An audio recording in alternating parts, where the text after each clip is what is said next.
So if you look at the energy requirements for the total country, if you convert into electric every vehicle, probably we have about 4 or 5 million vehicles today.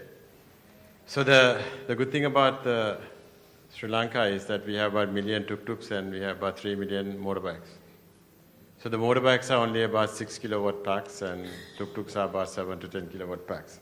So if you do the same thing in Europe, you're looking at about 60, 80, 100 kilowatts. So whatever we do in here, we actually use 1/10 or 1/8 of what the Europeans are using. So our power requirement to go A to B is much less.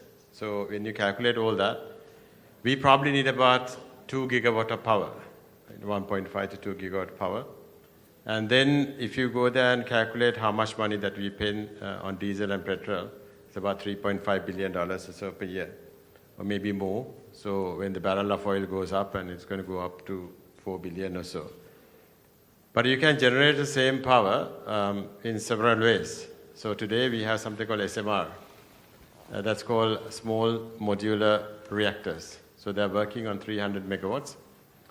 So they are the most safest nuclear reactors in the world, so that you have very small reactors. The reactor size is about 1.5 meters to 2 meters or so, and go deep to about 25 meters. So that's the most optimum nuclear reactors where you can shut down it in 1 minute. So if any disaster happens, it will shut down, the whole reaction start down in 1 minute. So all the old reactors you can't shut down in that fast. So one of these reactors will produce in the energy sector, the most cleanest energy is actually the nuclear energy, right? So in order to put 300 megawatt of power, you can put 3 of them. So you can make 1 gigawatt power within the land area of about 3 acres to 4 acres, maximum 4 acres. So that's near the sea. So you can have 1, 2, 3, 4, once you put 2 sections. So you only require about under 10 acres of land to provide the entire power to power up all the vehicles in this country. So in the money sense, if you don't have the money, so normally it's about 300 megawatt power plant will cost you $600 million. So 1 gigawatt power plant will cost you $2 billion. So to resolve the entire power problem in Sri Lanka on the vehicles, it will cost you $4 billion. So you power the entire vehicles, and then when you use that one, I'm talking except the solar, but if you take that only, you get 24/7 power.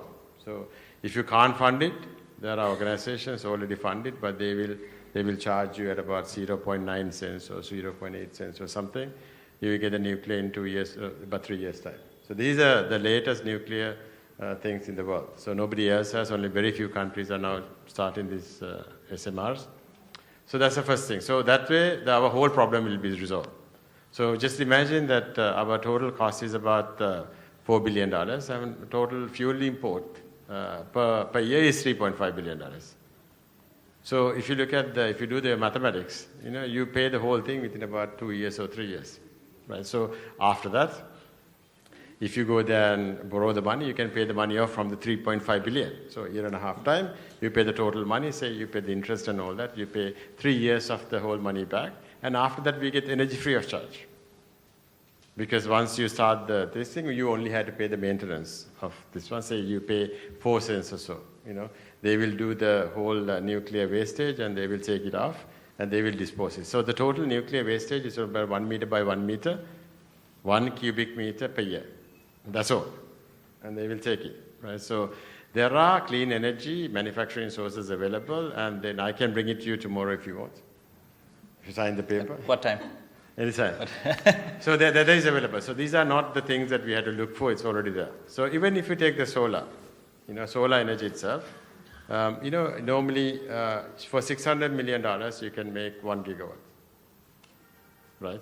So normally 270 is about nearly about 600 to 700 million dollars. You can take 1 gigawatt. So entire utilization for all the vehicles will be about 3 gigawatts, if you say, or 2 gigawatt or 3 gigawatt, if you say. That will cost you only about $2 billion or so.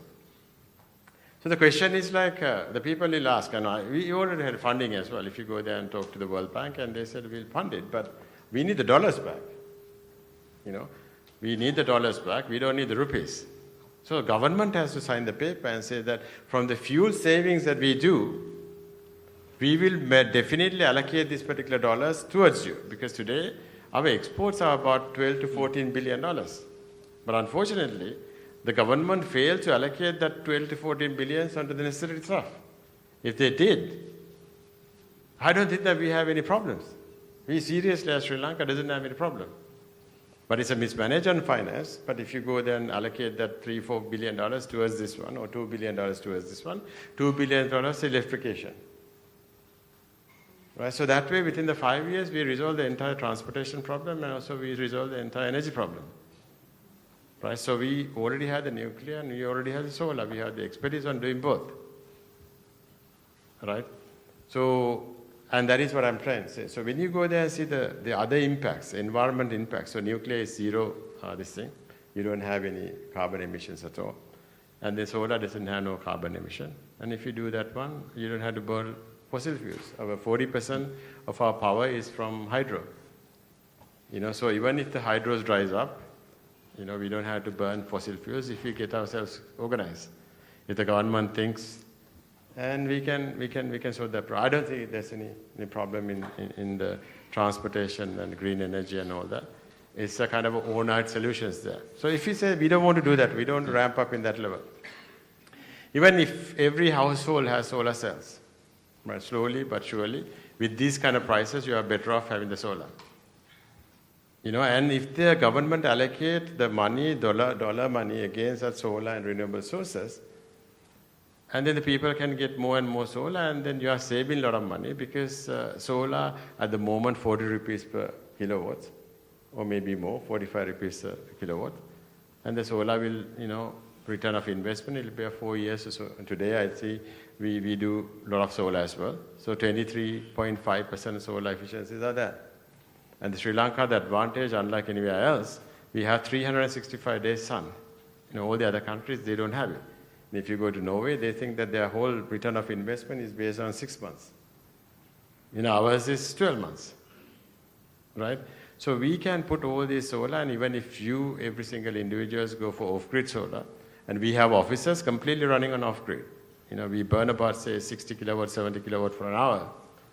So we don't have any problem, because we are not disturbing the environment. We are not damaging the environment. I put the air conditioning and wait without anything. I know that I'm not damaging the environment. But if I come here, I'll be a bit worried, because you are using the grid power, and grid power is coming from fossil fuels.